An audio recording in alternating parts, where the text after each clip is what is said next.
24th of January 2022. It's the International Day of Education. Well, it was so important we needed an entire dedicated day on it. Started in 2019, declared by the UN, today is the International Day of Education. Debate and discussion finds this vital. From communicating with a group, finding ourselves entitled. Everyone deserves one is our mission. Open skies is our mission.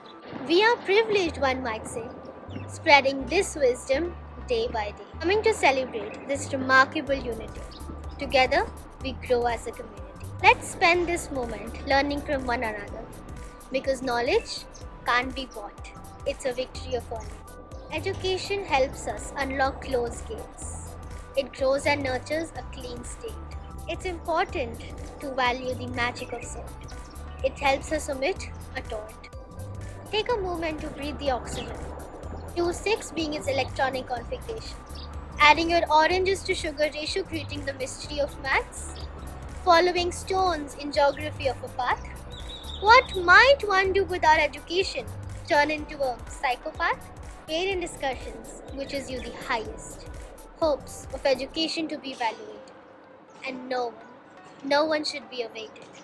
Just like 3 minutes without oxygen kills one. A moment away from education. Oh dear, pray. Oh dear, pray.